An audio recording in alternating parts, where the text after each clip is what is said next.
नमस्कार, मी हर्षा रोडकर. संवाद मीडियामध्ये आपणा सर्वांचं खूप खूप मनापासून स्वागत. आणि आपण बघतच आहात जागर स्त्री शक्तीचा या उपक्रमाअंतर्गत आम्ही विविध क्षेत्रात कार्यरत असलेल्या महिलांना भेटण्याचा आम्ही प्रयत्न करत आहोत आणि त्यांच्याविषयी जाणून घेण्याची उत्सुकता आमच्या आणि त्यांच्याविषयीची माहिती म्हणा किंवा त्यांच्या कार्यकर्तृत्वाचा आढावा आपणापर्यंतही पोहोचावा ह्याचा हा छोटासा प्रयत्न आम्ही आमच्या माध्यमातून करतो आहोत. तर आजच्या आपल्या नवदुर्गा आहेत प्राध्यापिका नीता घनश्याम खोत.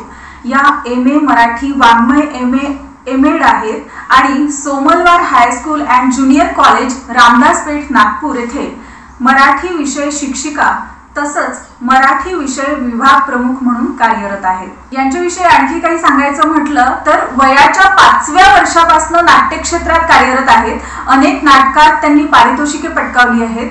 आकाशवाणी, दूरदर्शनच्या मान्यता प्राप्त कलाकार म्हणून त्या प्रसिद्ध आहेत. मालिका आणि चित्रपटातही त्यांनी काम केलं आहे. महाराष्ट्र राज्य पाठ्यपुस्तक निर्मिती मंडळ पुणे येथे मराठी विषय तज्ञ समन्वयकांचं त्यांनी कार्य देखील केलेलं आहे. कवयित्री आणि लेखिका म्हणून अनेक कवी संमेलन आयोजित केले. उत्कृष्ट निवेदन, सूत्रसंचालन त्या करतात, कथाकथन करतात आणि विविध विषयांवर व्याख्याने देखील त्या करत असतात. मराठी विषयाच्या शिक्षकांसाठी विविध कार्यशाळा त्या घेत असतात. 10वी 12वीच्या विद्यार्थ्यांना विशेष मार्गदर्शन करतात. तसंच अनेक नाटकांचे परीक्षक या नात्याने परीक्षण त्यांनी केलं आहे. नृत्य, नाट्य, कथाकथन, कविता, निबंध लेखन, काव्य, गायन स्पर्धा, वक्तृत्व स्पर्धा यांचं परीक्षक म्हणून देखील त्यांनी काम पाहिलेलं आहे. महाराष्ट्र राज्य कनिष्ठ महाविद्यालयीन मराठी विश्व शिक्षक महासंघ द्वारा माय मराठी सरस्वती नागपूर शहरच्या त्या उपाध्यक्षा देखील आहेत. आणि एवढंच नाही तर विदर्भ मराठी अध्यापक संघ नागपूरच्याही त्या सदस्य आहेत आणि महाराष्ट्र राज्य मराठी अध्यापक मंडळ उस्मानाबादच्याही त्या सदस्य आहेत. सोहम कला गुणगौरव अकादमी मुंबईच्या त्याही सदस्य आहेत. या नात्यानं विविध सामाजिक संस्थांवर त्या कार्यरत असतात. विश्व मराठी साहित्य संस्थेच्या आजीव त्या सभासदही आहेत. तर आपल्या या कार्यक्रमामध्ये प्राध्यापिका नीता खोत मॅमचं खूप खूप मनापासून स्वागत. मॅम, मला सांगा की आपला म्हणजे प्राध्यापिका म्हणून मागील 20 ते 25 वर्षाचा प्रवास आहे. तर ह्या प्रवासामध्ये प्राध्यापिका म्हणून विद्यार्थी घडवताना म्हणजे प्रवास कसा राहिला ह्याविषयी सांगाल? खरं तर मराठीवर नितांत प्रेम करणारी मी नीता आहे आणि मराठी भाषेची आवड निर्माण झाली ती मी स्वतः लहान होते तेव्हापासूनच. माझ्याकडे आदरणीय सुरेश भट, सुरेश द्वादशीवार, माझे काका लेखक बळवंत नामकाणी, कादंबरीकार, नाटक, तर घरी साहित्यिकांची मांदियाळी माझ्याकडे होती. त्यामुळे आपोआपच मराठी भाषेचे संस्कार माझ्यावर झाले आणि मराठी भाषेची आवडही निर्माण झाली. त्यामुळे मराठी भाषेतच पुढे आपलं शिक्षण घ्यायचं हे मी ठरवलं आणि मग मी MA मराठी केलं, त्याच्यानंतर BEd केलं, MAd केलं आणि मराठी भाषेतनंच शिकवायचं हा शिक्षणाचा प्रवास सुरू झाला. अनेक सुंदर सुंदर खरं तर अनुभव आहेत आणि विद्यार्थी घडवणं आणि भाषेवर प्रेम करणं हेच माझं ध्येय आहे. आणि अगदी लहानपणापासून ती मला खरं तर आवड होती. म्हणजे मी लहान असताना घरात देखील बगीचांमध्ये सगळ्या कुंड्या फोडून टीचर खेळायची. तर यातूनच खरं तर माझ्यामध्ये ती बीज म्हणजे आधी लहानपणापासूनच ठरवलं होतं की मी होणार तर टीचर शिक्षिका आणि तेही मराठी विषयाची शिक्षिका होणार. कारण ती भाषाच अतिशय गोड आहे, सुंदर आहे. मी तर या माध्यमातून नक्कीच सांगेन की मराठी भाषेवर प्रेम करा, मराठी भाषा बोला आणि मराठी भाषेला वाचवा. म्हणजे वाचाल तर वाचा. हे जे ध्येय आहे हे प्रत्येकाने आपल्या सोबत बाळगलं पाहिजे. विद्यार्थी घडवतानाचा माझा प्रवास म्हणशील तर अनेक विद्यार्थी मराठी भाषेतून त्यांचं लेखन, त्यांनी कविता कराव्या, त्यांनी कथा लिहाव्या यासाठी मी नेहमी प्रयत्नशील असते.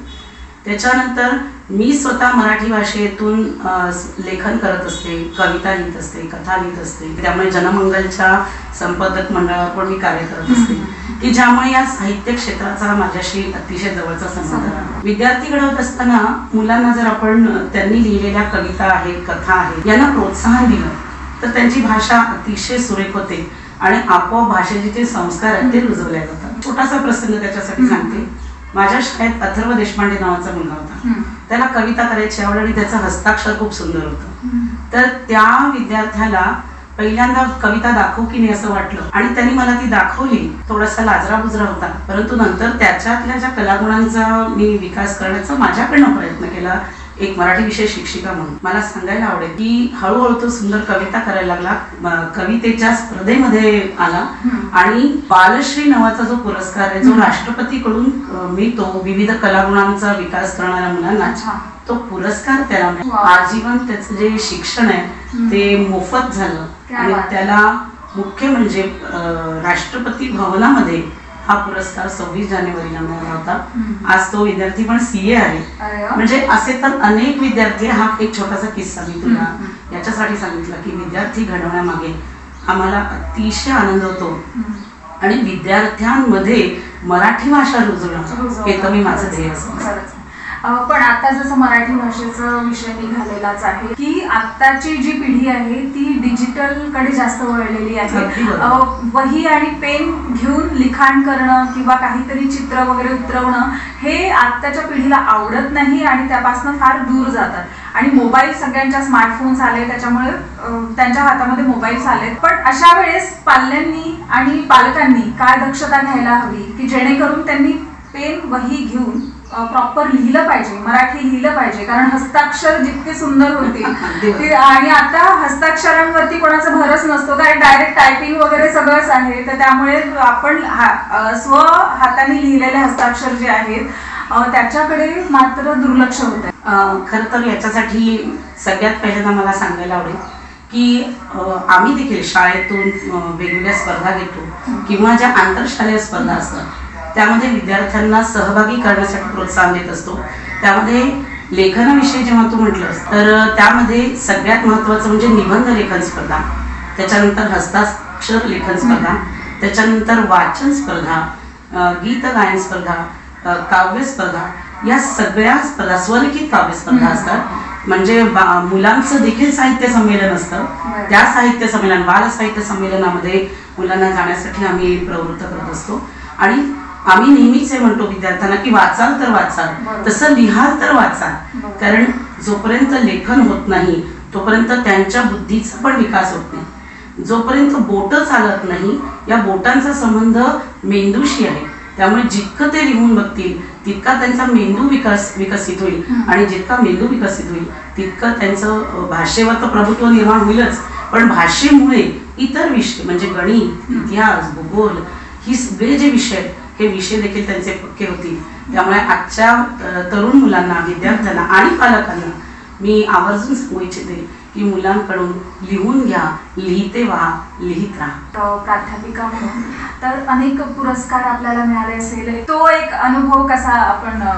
खरं तर मी मगाशी म्हटल्याप्रमाणे भाषेवर मी प्रेम करते आणि स्वतःच्या गुणगौरवाबद्दल सांगणं म्हणजे आत्मस्तुती करणं. पण तरी देखील माझा जो काही प्रवास आहे तो या पद्धतीचा आहे की मला स्वतःला वाचनाची प्रचंड आवड आहे. अनेक पुस्तकं माझ्या घरी आहेत, म्हणजे एक छोटीशी लायब्ररी माझ्या घरी आहे आणि कायमच म्हणजे मी स्वतः विद्यार्थी दशेत असताना देखील पुस्तकं वाचणे, त्या पुस्तकातले उतारे काढणे, त्याच्या नोट्स काढणे, हे सगळं कायम मी करत गेले. त्यामुळे मराठी भाषा बोलताना शुद्ध बोलायला हवं, मराठी भाषा लिहिताना ते लेखन शुद्ध असायला हवं. त्याचं कारण असं आहे की जोपर्यंत तुम्ही मराठी भाषेचे संस्कार स्वतःवर करून घेणार नाही तोपर्यंत तुम्हाला भाषेमधून व्यक्त होता येणार नाही. आणि खरं सांगायचं झालं तर मराठी भाषा ही देवाणघेवाणीची भाषा. त्यामुळे मराठी भाषा जोपर्यंत जोपासणार नाही आणि त्याच्यावर प्रेम करणार नाही तोपर्यंत मराठी भाषेतून तुम्हाला व्यक्त होता येणार नाही. बरेचदा असं बघायला मिळतं की मराठी मुलं असूनही हिंदी बोलतात आणि इंग्रजी बोलतात. इंग्रजी भाषा बोलल्यामुळे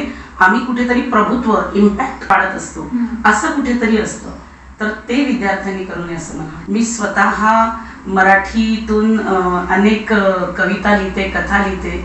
मी 5 वर्षाची होते तेव्हापासून मी नाटकांमध्ये कामं करते. मी तर मराठी भाषेतल्या नाटकातले कामं केलेले आहेत, संस्कृत नाटकात, हिंदी नाटकात देखील मी कामं करते. मुंबईला असताना मी नेरूळला राहत होते त्यावेळेला मी वेगवेगळ्या छोट्या छोट्या सिरियल्समध्ये पण काम केलेलं आहे, काही शॉर्ट फिल्म्समध्ये काम केलं. नुकतीच माझी एक शॉर्ट फिल्म झालेली आहे अजून त्याचं शीर्षक ठरायचं आहे आणि त्याचं इनॉग्रेशन पण व्हायचं आहे. हो, म्हणजे अजून ते गुलदस्त्यातच आहे. जेव्हा ते रिलीज होईल त्यावेळेस आपण नक्की पुन्हा एकदा भेटू. अगदी. पण ह्या प्राध्यापक म्हणून एक शिक्षिका म्हणून जेव्हा काम करताय त्यावेळेस नाट्य क्षेत्राकडे वळताना किंवा तिकडे काम करताना हे कसं मॅनेज करताय, हे दोन्ही प्रोफेशन वेळ कसा मॅनेज करताय? आवड तिथे सवड. हो, बरोबर. हा अतिशय महत्वाचा मुद्दा आहे. जिद्द, आवड आणि हे सगळं असताना माझ्या कुटुंबाकडून मला मिळणारं प्रोत्साहन, मला मिळणाऱ्या सर्व क्षेत्रात तू जा, तुला सगळ्या संधी उपलब्ध आहे.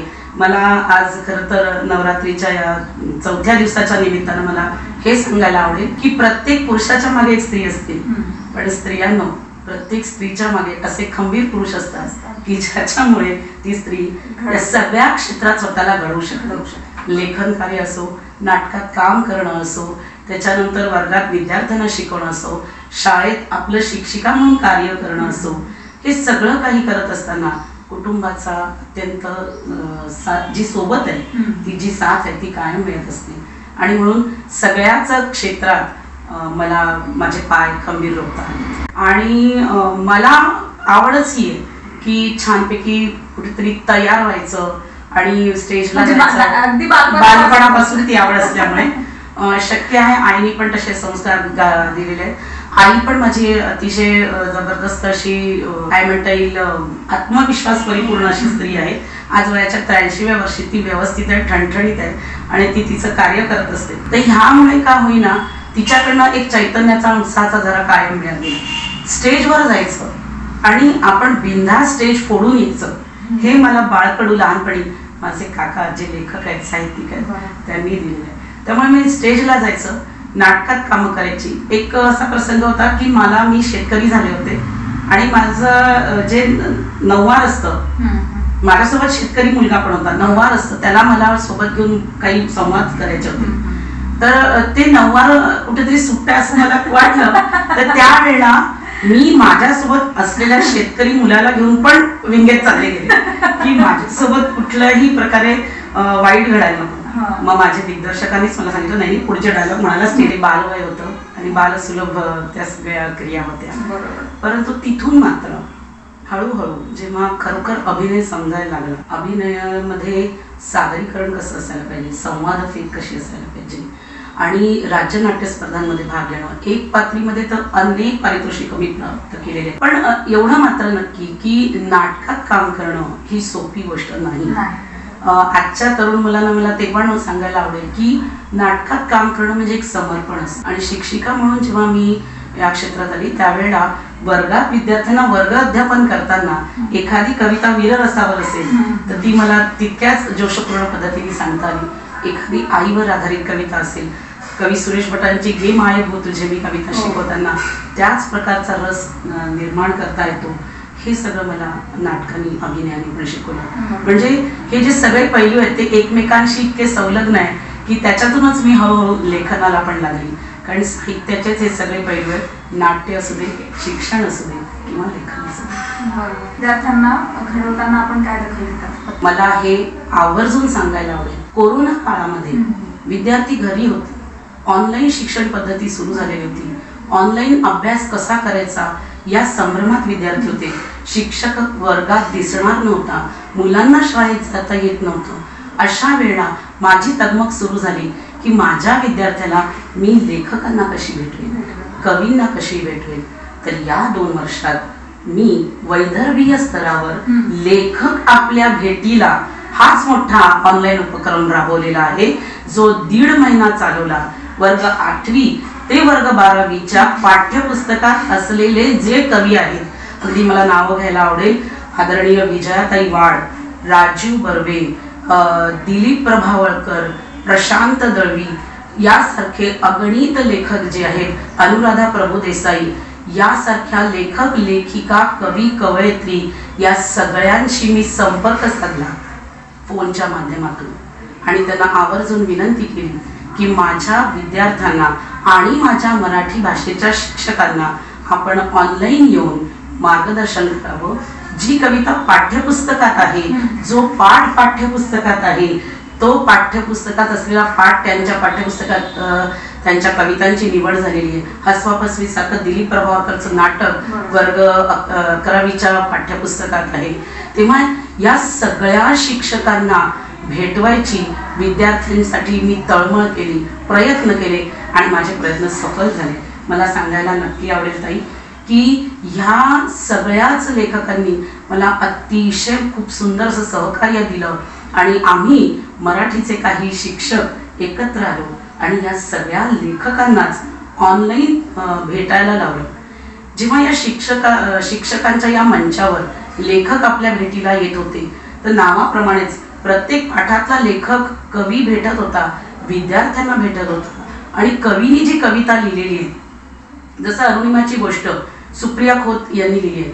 जेव्हा लेखिका सुप्रिया खोत स्वतः ऑनलाईन आल्या आणि मुलांना त्यांनीच अरुणिमाची गोष्ट कशी लिहिली, कशी घडली हे सांगितलं, तेव्हा पाठातले बारकावे, कवीच्या मनातल्या कवितेतले अर्थ अक्षरशः विद्यार्थ्यांना अनुभवायला मिळाले आणि आनंदाची अनुभूती विद्यार्थ्यांनी, शिक्षकांनी त्याचा आनंद घेतला. रोज पेपरमध्ये, वृत्तपत्रांमध्ये याविषयीच्या बातम्या येत होत्या आणि पत्रकार बंधू भगिनींनी देखील आम्हाला सहकार्य केलं आणि लेखक आपल्या भेटीला हा 1.5 महिन्याचा उपक्रम राबवला की ज्यातून प्रत्येक लेखक विद्यार्थ्यांना कळला. जसं आता तुम्ही म्हणाले की चित्रपटातले किंवा सिरियल मधले कलाकार मुलांना माहिती असतात पण लेखक कवी माहिती नसतात. पण मला आनंदाने सांगावंसं वाटेल की मी विदर्भातल्या सगळ्याच विद्यार्थ्यांना आणि शिक्षकांना प्रत्यक्ष लेखकांना आणि कवीला भेटवलं आणि लेखक कसे असतात, कवी कसे असतात, ते आपली कविता नेमकी कशी सांगतात, कवितेतून त्यांना काय सांगायचं आहे. कवयित्री नीरजाबाई पण आलेल्या होत्या कारण त्यांचे आश्वासक चित्र ही कविता दाखविलं आहे. तेव्हा त्यांनी पण अत्यंत सुंदर आपलं प्रस्तुतीकरण केलं आणि मुलांना यातून भरभरून शिकायला मिळालं. त्यांचं तर हे म्हणणं होतं की मॅडम आता मला पाठ्यपुस्तक वाचायचीच गरज नाही कारण धडे कविता प्रत्यक्ष लेखकांकडून शिकायचं. म्हणजे आपण खूप नशीबवान आहात कारण कविवर्य सुरेश भटांचा सहवास आपल्याला लाभला यापेक्षा खूप म्हणजे मोठी गोष्ट दुसरी कुठलीच नाही. जे जीवन सार्थक झाल्यासारखं आहे. जेव्हा आपण साहित्य क्षेत्रात आणि मराठी भाषेवर प्रेम करतो तर त्यावेळेस अशा व्यक्तिमत्वाचा संपर्क आपल्याशी येणं आणि त्यांच्याशी म्हणजे बोलता येणं अगदी आणि अनेक वर्ष म्हणजे अगदी त्यांच्या मृत्यूच्या समय देखील काका सोबत होते. तर ह्यापेक्षा दुसरं भाग्य अगदी अगदी म्हणजे मी ते माझं भाग्य समजते की अत्यंत महान अशा साहित्यिकांच्याच संस्कारात मी लहानाची मोठी झाले. ऐकूया आता एक आपली कविता जी आपण स्वतः लिहिली ती कविता ऐकू. ती ना जरा हट्टीच आहे, ये म्हटलं तरी येतच नाही, किती वाट बघायला लावते, सहज लगेच भेटतच नाही. किती बरं मी तिला विनवणी करते पण लगेच काही बोलत नाही. अनपेक्षित रात्री बेरात्री येते बरं, मला मात्र मग झोपूच देत नाही. आता तुम्हीच विचार करा मी कोणाबद्दल बोलते. मलाही आवडतं ना हो तिच्या दुनियेत जगायला कारण तिच्यासारखी मैत्रीण मला कुठे कुठे गवसतच नाही. सुखावून जाते ना मी केवळ तिच्या येण्याने. कविता बनून भेटते ती मला, मात्र कागदावर लगेच उतरत नाही. तिच्यासाठी आसुसलेली असते मी नेहमी, माझ्यासाठी ही आतुर वाट बघत असते. पण मला कधी ती सांगतच नाही. अतूट नाते जुळून जाते, शब्द बंधनात मी अडकते तिच्या. अतूट नाते जुळून जाते, शब्द बंधनात मी अडकते. शब्दांच्या प्रेमळ विळख्यात कधी ती मला आपलं करते. मलाच कळत नाही.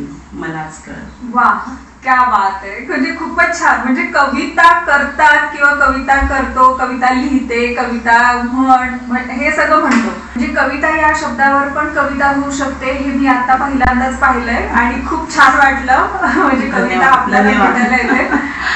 खूप छान, मस्त लिहिलंय. तर अशाच आपण नवदुर्गेला आज भेटलेलो आहोत. तर या होत्या नीता खोत, ज्या एक प्राध्यापिका आहेत आणि नवरात्रोत्सवामध्ये आपण नवदुर्गांना भेटण्याचा प्रयत्न करतो, त्यांच्या कार्यकर्तृत्वाचा आढावा घेण्याचा प्रयत्न करतो आणि मराठी साहित्य क्षेत्रात कार्य करणाऱ्या ज्या व्यक्ती आहेत, ज्या शिक्षिका आहेत, ज्या प्राध्यापिका आहेत, त्यांच्याकडून मराठी भाषेवर प्रभुत्व कसं असायला पाहिजे, मराठी भाषेचा प्रचार आणि प्रसार करण्यासाठी काय काय प्रयत्न करता आहेत ते, आणि त्यांच्या माध्यमातून नवीन पिढी कशी मराठीवर प्रेम करणारी घडेल ह्यावर ते सतत प्रयत्नरत असतात आणि त्याच्यासाठी काय काय त्यांना कार्यशाळा म्हणा, उपक्रम राबवावे लागतात. तर अशा पद्धतीने तर हा जो उपक्रम आहे आम्ही पण संवाद मीडियाच्या माध्यमातून नवरात्रच्या निमित्ताने जागर स्त्री शक्तीच्या माध्यमातून आम्हीही हा छोटासा का होईना फुल ना फुलाची पाकळी म्हणून आम्ही हा छोटासा प्रयत्न करतो आहे की असाच कुठेतरी याचा प्रचार म्हणा, प्रसार म्हणा हा आपल्यापर्यंत पोचावा, आपल्या मुलांना ती भाषा रुजावी आणि त्यातनं मराठी भाषा ही बोलकी व्हावी, ते लिहिते व्हावे, ते वाचते व्हावे, हा छोटासा प्रयत्न आमच्याकडून आम्ही करण्याचा प्रयत्न केलेला आहे. हा नक्कीच आपल्याला आवडेल अशी अपेक्षा आहे. आणि ह्या सोबतच मी आजच्या ह्या मुलाखतीचा समारोप घेते आणि प्राध्यापिका नीता खोत मॅमचं मी खूप खूप आभार मानते की त्यांनी वेळात वेळ काढून मला त्यांनी सहकार्य केलं आणि उत्सुकता दाखवली की हो मी पण, कारण त्या मराठीवरती तेवढंच नितांत प्रेम करतात आणि नितांत प्रेम जेव्हा आपण एखाद्या विषयावरती करतो तर त्या विषयाचा कुठेही उल्लेख झाला तर आपण आपसूक तयार होतो ती गोष्ट करायला. तर असंच काहीसं यांच्या बाबतीत पण घडलेलं. तर त्यासाठी मी त्यांचे मनःपूर्वक आभार मानते आणि त्यांना धन्यवाद देते. खूप खूप धन्यवाद. मला देखील आपल्या या संवाद मीडियातर्फे व्यक्त होता आलं याबद्दल मी आपणा सर्वांची ऋणी आहे. आणि सगळ्यात शेवटी खरं तर मला जन्म देणाऱ्या माझ्या आईवडिलांचे मी ऋण कधी विसरू शकत नाही. त्यांनी माझ्यावर संस्कार केले म्हणून मला या क्षेत्रामध्ये येता आलं. आणि माझे आई वडील, बहीण, भाऊ, माझे पती घनश्याम खोत आणि माझी मुलं या सगळ्यांमुळे खरं तर मी आहे. त्यामुळे मी या सगळ्यांच्या ऋणात राहू इच्छिते. मला सोमलवार हायस्कूल रामदासपेठ या शाळेनी म्हणजेच आदरणीय सोमलवार या कुटुंबियांनी स्वतःचं एक सदस्य मानलं. त्यामुळे मी त्यांची पण मनापासून आभार व्यक्त करते. कारण त्यांच्याशिवाय मराठी भाषेचा प्रसार आणि प्रचार मला करता आला नसता. माझ्या नावातच नीता असल्यामुळे मीच मराठी भाषेवर नितांत प्रेम करणारी आहे. आणि मला असं वाटतं की या मराठी विषयातूनच मुलांची खरी तर जडणघडण होते, त्यांच्यावर संस्कार होतात. आणि त्याचमुळे मला विद्यार्थ्यांना, पालकांना आणि आपण जे सगळेजण या संवाद मीडियातर्फे हा कार्यक्रम बघत आहात त्या सगळ्यांना एवढं सांगावंसं वाटेल की नवरात्र उत्सवात खरं तर 9 दिवसांचे नवरस अनुभवायला मिळतात, देवीची नवरूपं अनुभवायला मिळतात. तेव्हा प्रत्येक स्त्रीमध्ये, प्रत्येक मुलीमध्ये, प्रत्येक मातेमध्ये जे दैवी शक्ती आहे, जे दैवत्व आहे त्याचा सांभाळ करा. आणि प्रत्येक मुलीवर, प्रत्येक आईवर, प्रत्येक स्त्रीवर एक जे काही सुंदर संस्कार आपण अनुभवलेले आहेत त्या संस्कारांच्याद्वारे खरोखर नितांत प्रेम करा आणि प्रत्येक स्त्रीचा आदर करा. स्त्री जागरातून स्त्रीचा आदर होणं अतिशय महत्त्वाचं आहे आणि ते व्हावं अशी माझी मनापासून इच्छा आहे. खूप खूप धन्यवाद हर्षाताई, आपण मला बोलण्याची संधी दिली आणि माझ्या मनातले जे विचार आहेत ते मी मांडले आणि खरोखर सुंदर असते हितगुज झालं. खरं तर म्हणता येईल आमच्या दोघींमध्ये अतिशय सुंदर संवाद झाला. ही पण एक स्त्री आहे, मी पण एक स्त्री आहे. तेव्हा या आदिशक्तीला, या आदिशक्तीकडून मनोमन नमस्कार, मनापासून धन्यवाद.